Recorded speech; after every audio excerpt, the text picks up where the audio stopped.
Eh bien bonsoir tout le monde, je vous retrouve pour une nouvelle vidéo qui sera somme toute assez courte. Donc c'est une vidéo qui va traiter d'un sujet assez simple en fait lorsque vous formatez votre ordinateur ou que vous devez éventuellement réinstaller des logiciels après avoir fait une réinstallation système dans un magasin. Eh bien souvent vous pestez parce que vous rentrez chez vous, il n'y a pas Adobe Reader, il n'y a pas OpenOffice, etc. etc. Il n'y a pas les lecteurs VLC et c'est souvent assez, je dirais, contraignant de devoir tout réinstaller un par un, ça prend du temps et c'est un petit peu fatigant, surtout que lorsque vous sortez du magasin, vous estimez en fait que vous pensez que vous allez retrouver l'ordinateur comme quand vous êtes, comme vous l'avez amené, c'est-à-dire avec tous vos logiciels, sauf que dans certains cas, lorsqu'on change le disque dur, les professionnels de l'informatique, pour un tarif de réinstallation, peuvent pas se permettre d'installer tout simplement tous les logiciels, parce que vous imaginez que ça vous prend du temps et à eux aussi. Donc si vous voulez pas justement une surfacturation, c'est logique, ils vont pas vous installer tous les logiciels. Alors certains magasins vont le faire un petit peu gracieusement, mais je vais vous montrer voilà un site que j'utilise depuis très longtemps. J'ai changé de machine virtuelle, donc j'ai installé une machine virtuelle sous Hyper-V, ce qui me permet d'avoir donc une machine en résolution complète au niveau de l'écran. Donc ça va être déjà un peu mieux. Alors donc déjà j'ai pas eu le temps d'installer Chrome, mais bon ça c'est pas un souci. Donc on va se rendre sur google.fr, hop, on n'est pas obligé, on peut même aller directement à l'adresse que je vais vous montrer. Donc c'est un site en fait qui s'appelle Ninite. Donc Ninite en fait c'est un site qui est très simple. Il va vous permettre, je vais vous le montrer, ce sera plus parlant de voir une démonstration. Donc vous tapez Ninite, en fait ça s'écrit N-I-N-I-T-E. Vous allez donc sur le site Ninite Install or Update Mutable Apps at Once, c'est à dire qu'en fait vous allez pouvoir installer plein d'applications en une seule fois. Donc vous arrivez sur ce type de page, vous allez sélectionner, imaginons ce qui vous intéresse, donc ça tombe très bien, comme ça je vais installer Chrome, voilà, je vais installer éventuellement Skype, je vais installer VLC, donc la machine virtuelle étant vierge, je viens de l'installer, donc elle est vraiment toute neuve, il n'y a rien d'installé dessus. Je vais installer aussi, alors qu'est-ce que j'utilise en général, donc Java c'est évident, voilà, c'est une évidence si vous voulez pas avoir des problèmes pour l'affichage de certaines pages web et certains programmes, il faut l'installer. Donc on va retrouver aussi éventuellement des programmes style Paint.net pour éditer les images, donc ShareX aussi qui est un logiciel super sympa que je vous conseille pour faire des captures d'écran, un lecteur de PDF, moi je vous conseille Sumatra PDF qui est gratuit et qui est tout à fait performant, c'est-à-dire qu'il lit des PDF, c'est tout ce qu'il fait, mais il le fait très bien. OpenOffice évidemment qui sert un petit peu, je dirais, à tout le monde aujourd'hui quand vous voulez pas payer une suite Office. Après, si on veut de l'antivirus gratuit, pour le moment Kaspersky Free n'est pas intégré, mais voilà, vous avez Avast, AVG, Malwarebytes, donc il y a pas mal de clients. Donc pour ceux qui font qui utilisent le protocole donc Torrent, il y a ici QBTorrent qui est un très bon petit logiciel qui prend très peu de ressources pour télécharger donc des torrents. Vous avez Dropbox, voilà, je vous laisserai un petit peu découvrir la liste avec tout ce qu'elle comprend. Il y a Steam, Google Earth, TeamViewer, pour la gravure IMG Burn, TerraCopy pour la copie de fichiers, pour la gravure il y a toujours CD Burn XP, Glary Utilities que je conseille aussi. Pour la compression, on a 7zip. Voilà, donc voilà un petit peu tout ce que je conseille quand vous réinstallez votre ordinateur. Donc vous allez déjà gagner pas mal de temps. Alors une fois que vous avez donc coché toutes ces petites cases, eh bien c'est très simple. En bas ici, vous avez Get Your Ninite. En fait, ça va être très simple. Il va vous générer un fichier qui va contenir tous les installateurs concrètement des logiciels en question, et il va les installer au fur et à mesure, c'est-à-dire qu'il va les télécharger les logiciels en question et les installer tous un par un après au niveau de l'ordinateur. Donc là je clique sur Get Your Ninite, voilà, il va donc procéder au téléchargement du fichier d'ici quelques secondes. Sinon je pousserai un peu, voilà, là je vais exécuter, pour le coup ce sera aussi rapide, donc je clique sur exécuter. Voilà, il fait une exécution d'analyse de la sécurité. Après pour l'instant j'ai juste l'antivirus par défaut, donc Windows Defender, c'est absolument tout ce qu'il y a. Donc il devrait par la suite lancer voilà ce qu'on appelle le setup et préparer en fait tous les logiciels à l'installation. Donc voilà, on va pouvoir voir qu'on va avoir une petite fenêtre où on va voir défiler l'installation des programmes. Et c'est vrai que vous pouvez gagner un temps quand même relativement monstrueux pour l'installation de vos logiciels. C'est quand même très pratique. Donc là, l'utilisation, le contrôle de compte utilisateur vous demande si c'est vous qui êtes à l'origine de l'action. Vous répondez oui. Si c'est désactivé, vous n'aurez pas le message. Et donc voilà, on continue, donc prépare le setup, il me dit donc qu'il est en train de télécharger Chrome, donc il va télécharger tous les composants au fur et à mesure. Donc on voit bien donc en attente de téléchargement ici chaque message, et on voit bien qu'il a pris en compte toute la liste dans l'installeur unique, et en plus de ça, ce qui est super bien, c'est que en fait il va absolument pas télécharger des installeurs contenant des logiciels à caractère publicitaire qui vont vous coller des barres de recherche, etc. un petit peu partout. Donc on va laisser l'installation se faire, elle devrait être pas trop longue, et puis c'est vrai que bon, après vous allez voir, on va se retrouver avec les raccourcis qui vont apparaître au fur et à mesure sur le bureau. Alors c'est très rare qu'on ait des problèmes avec Ninite. Je sais que j'utilise extrêmement pour gagner un max de temps, et franchement j'ai dû voir peut-être une fois où au niveau d'un serveur derrière le serveur n'était pas fonctionnel, et puis il pouvait pas en fait tout simplement télécharger les fichiers. Donc là on voit qu'il est en attente d'installation, c'est-à-dire qu'il télécharge et après en fait il met tout à la queue leu pour pouvoir installer ça tranquillement. Donc vous verrez, je vais aller jusqu'au bout de l'installation tant qu'à faire, et puis vous verrez que c'est quand même vachement pratique, parce que vous verrez que si jamais un jour vous en avez besoin, vous oublierez pas quoi. C'est vraiment un logiciel qui est, un site internet qui est très pratique, qui est pas si connu que ça non plus, parce que quand j'en parle autour de moi, je vois que les personnes, ça leur dit rien du tout. Donc voilà, c'est vraiment quelque chose de très simple, d'appréciable, surtout parce que en fait ça va vous éviter de faire des recherches genre télécharger Chrome, télécharger Java, télécharger OpenOffice, télécharger PDF, etc. Et puis vous avez justement, il vous propose, ce qui est bien aussi, c'est des alternatives logicielles. Par exemple, tout le monde a tendance à installer en fait Adobe Reader pour les PDF. Sauf que Adobe Reader, certes, ok, il est mondialement reconnu, c'est un petit peu partout sur toutes les machines, mais derrière vous n'avez pas forcément besoin de toutes les fonctions qu'il a à vous proposer. Donc c'est pour ça que là en l'occurrence, moi je vais installer Sumatra PDF. Alors ce qu'on peut voir du coup, c'est que là le premier raccourci vient d'apparaître sur le bureau. On le voit ici, donc il est, c'est celui-ci, c'est Google Chrome. Et en fait, au fur et à mesure, donc les choses vont s'installer et les raccourcis vont apparaître tout doucement sur le bureau ici. Et du coup, après ça, c'est bien parce qu'au passage, ça me permet de configurer ma machine virtuelle. Et puis, vous verrez un petit peu comme ça quel type de soft j'utilise. Alors après, j'ai pas mis les logiciels de gravure, parce que graver avec une machine virtuelle, là, tout de suite, je vois pas trop l'intérêt. Je me sers de ma machine normale pour ça. Mais alors par rapport à la machine virtuelle aussi, j'utilise donc Hyper-V, qui est le logiciel, qui est la solution proposée intégrée à Microsoft, qu'il suffit d'installer dans les composants supplémentaires. Et franchement, c'est assez bluffant, parce que en fait aujourd'hui, on peut même virtualiser vraiment les composants. C'est-à-dire que fut une époque, une machine virtuelle, c'était des composants basiques qui étaient émulés en fait, et vous pouviez surfer sur internet, etc. Mais en aucun cas vous n'auriez pu faire tourner un jeu de manière correcte avec le matériel émulé. Sauf que là aujourd'hui en fait il utilise carrément, je sais pas comment ça fonctionne exactement, mais il y a une chose qui est sûre, c'est que vous pouvez profiter concrètement de la puissance de votre ordinateur. Si vous avez un ordinateur puissant, vous allez pouvoir configurer donc le son, vous allez pouvoir configurer la carte graphique éventuellement si besoin, et lancer des jeux donc virtualisés dans la machine virtuelle. Alors après oui, l'intérêt est plus que limité, mais bon, moi je trouve quand même c'est vachement sympa donc pour l'expérience. Alors Java est toujours un petit peu long à installer en général, mais je préfère vraiment aller au bout de la vidéo. Tant que voilà, histoire que les choses soient claires. Donc on va prendre le temps qu'il faut, on va improviser pendant ce temps-là. Alors j'ai cru comprendre que certaines personnes m'ont expliqué qu'ils avaient un problème au niveau de la qualité audio sur certaines vidéos que j'ai faites.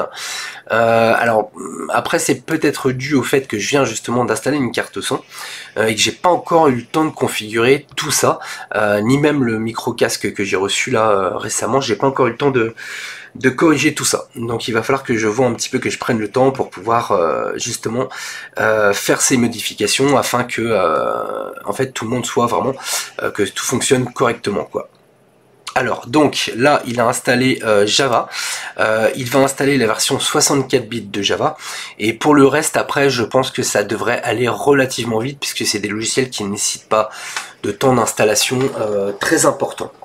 Voilà, donc je vais en profiter du coup pendant cette petite pause, le temps qu'il fasse son installation, pour expliquer un petit peu le futur contenu des vidéos qui seront à venir, sachant qu'en fait j'ai commencé à travailler avec un logiciel donc de montage vidéo, et j'aurais souhaité en fait intégrer, voilà, une fois que le générique est fini, etc., intégrer un petit bandeau, donc j'ai réussi à le faire, c'est pas un problème, mais au rendu final je pense que ça doit consommer un peu beaucoup les effets 3D, et je sais pas pourquoi il y a des problèmes au niveau audio.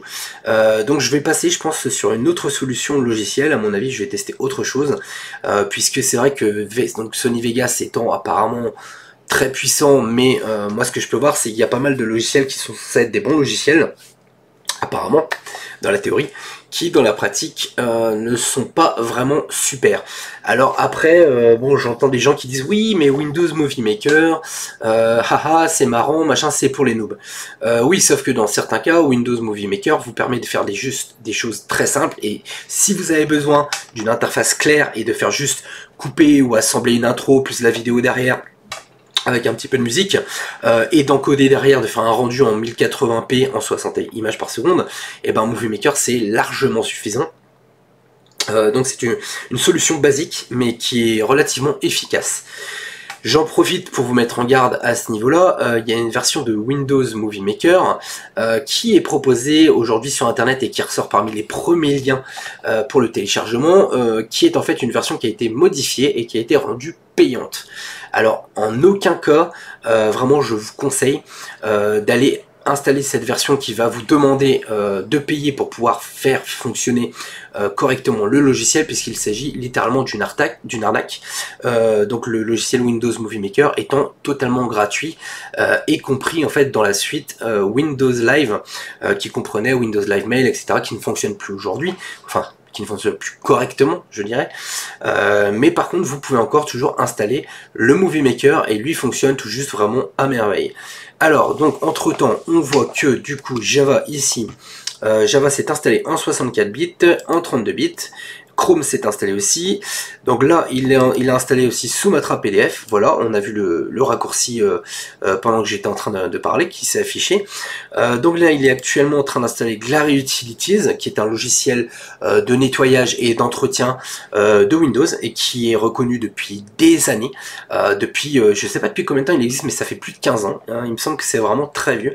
J'avais parlé de ça avec un collègue qui m'a expliqué qu'effectivement, déjà à l'époque, en 1999, il utilisait déjà ce logiciel, et puis au début j'avais un doute clairement sur ce logiciel, parce que ça fait un peu beaucoup de choses, et puis ça vous promet pas mal de choses. Seulement ce que j'ai constaté dans le temps, c'est que je n'ai absolument jamais rencontré de problème avec lui, et que j'ai vérifié le taf qu'il fait, et derrière effectivement quand il vous dit qu'il nettoie des clés registres, j'ai regardé en temps réel dans la base des registres Windows, et effectivement il vous supprime bien les clés. Donc là-dessus il fait bien son job. Là Glary Utilities est installé, donc le raccourci vient de s'afficher ici. Donc là on passe à l'installation de VLC, qui devrait s'installer aussi, je pense, assez rapidement. C'est un logiciel de lecture vidéo, hein, qui n'a pas besoin de codec pour pouvoir lire les vidéos. Ça fait partie des logiciels que j'utilise le plus. Voilà. Donc on va retrouver après Skype, donc qui est un logiciel de communication, hein, pour faire des conférences audio, vidéo, donc qui a été fait par Microsoft, qui a été racheté en fait par Microsoft, qui n'a pas été fait par Microsoft mais racheté récemment par Microsoft. Enfin, il y a quelques temps déjà. OpenOffice, qui est une suite totalement gratuite de bureautique pour donc retrouver le même environnement que vous trouvez avec le pack Office, à savoir Excel, PowerPoint, etc. qui lui va prendre un peu plus de temps, je pense, à s'installer. Et puis le fameux ShareX dont je vous parlais, c'est un petit logiciel qui va venir s'intégrer dans la barre des tâches en bas, et en appuyant sur la touche imprime écran, il va vous uploader une capture d'écran directement sur IMGUR. En fait, c'est un site qui héberge des images, et ça va vous permettre de partager la capture instantanément avec vos amis sur Facebook ou autre. Et il l'héberge aussi, c'est-à-dire il copie aussi en fait le screenshot, la capture d'écran, en local, c'est-à-dire que vous avez une copie sur l'ordinateur. Si vous souhaitez la récupérer, il ne fait pas que l'uploader, l'héberger sur internet, vous avez aussi une copie qui arrive en local. Alors, donc il a bien installé Skype, on voit le raccourci qui est apparu ici. Vous imaginez bien que déjà, quand vous faites ça, à la base, vous pouvez tout à fait partir tranquillement faire autre chose, c'est-à-dire que vous le laissez faire son boulot, il ira jusqu'au bout des installations. Là-dessus, il y a vraiment, j'insiste, il n'y a aucun problème. Il fait vraiment très bien son travail. Au niveau des configurations, vous n'avez même pas à cliquer sur suivant, etc. Il fait vraiment tout seul comme un grand. Donc c'est des petits outils comme ça qui vont optimiser un peu, je dirais, le travail des gens qui travaillent dans l'informatique. Et puis c'est des outils qui méritent d'être connus aussi du grand public, parce que c'est tout juste frustrant de devoir installer 50 logiciels quand on vient de réinstaller son ordinateur, surtout si on réinstalle souvent, parce que on a des problèmes qu'on peut rencontrer assez souvent, de par les problèmes rencontrés par Windows aussi, avec les mises à jour, etc. C'est vrai que des fois on peut être amené à formater le système, donc remettre à zéro, pour ceux qui ne comprennent pas, réinstaller complètement Windows à zéro. Ça peut arriver de devoir le faire 2 à 3 fois par an, et c'est tout juste très énervant de devoir tout réorganiser derrière, alors que vous aviez un environnement auquel vous étiez habitué depuis très longtemps. Donc voilà, je pense qu'on va bientôt arriver de toute façon à la fin des processus d'installation. Donc après, vous verrez que tout va fonctionner correctement. Je n'aurai pas besoin de lancer chaque logiciel, ça sert à rien. Je sais qu'il fonctionne. Et puis derrière, ce qui est bien aussi, c'est qu'il va vous télécharger les dernières mises à jour des logiciels. C'est-à-dire qu'en général, vous allez vous retrouver vraiment avec la dernière version du logiciel, alors que si vous installez un logiciel que vous aviez déjà sur une clé USB il y a 1 an et demi, etc. Et ben, le truc qui est pas cool, c'est que vous allez avoir une vieille version du logiciel qui contient potentiellement des failles que peuvent exploiter les hackers, les pirates informatiques, pour parler français. Donc OpenOffice, a priori, comme vous pouvez le voir, vient de s'installer. Maintenant, il reste juste après ShareX et Paint.net, qui sont des programmes pour lesquels ça devrait aller quand même, ça devrait être assez rapide, je pense. Donc voilà, j'ai rien de plus à dire à part que je pense que ce petit site internet va aider quand même certaines personnes, j'imagine en tout cas, et j'ai plein de petits outils comme ça que je pense qu'ils pourraient éventuellement intéresser les particuliers qui sont chez eux bien au chaud devant leur ordinateur et qui des fois en fait cherchent des solutions pour gagner du temps, pour réinstaller l'ordinateur par eux-mêmes. Donc là pour le coup, eh ben, ils vont vraiment pouvoir le faire, ça n'a rien de compliqué, c'est accessible à tout le monde, de par la méthode que j'ai montrée. Il suffit de cocher les logiciels que dont vous avez besoin, et ensuite de cliquer sur Get Your Ninite. Donc c'est quand même pas compliqué, je pense que voilà, c'est accessible quand même au plus grand nombre. Alors il a installé à l'instant ShareX, et là donc on arrive sur la fin, donc il reste juste Paint.net qui va être installé. Et après je pourrais clôturer cette petite vidéo en espérant que ça vous aura appris quelque chose, et puis que derrière vous vous servirez de cet outil, parce que pour moi c'est vraiment un indispensable aujourd'hui lors de la réinstallation d'un PC. Donc voilà, alors ceci étant fait, j'attends que le dernier raccourci apparaisse ici sur le bureau pour vraiment valider l'installation complète de tous les logiciels. Voilà, c'est fait. Comme ça, c'est réglé. Et une fois que ça va être fini, Ninite va vous dire tout simplement que c'est terminé. Et point barre, vous n'avez pas d'autres messages, vous n'avez rien de particulier, c'est juste qu'il fait bien son boulot sans vous embêter, sans installer de logiciel publicitaire. Et moi je trouve ça vraiment super pratique.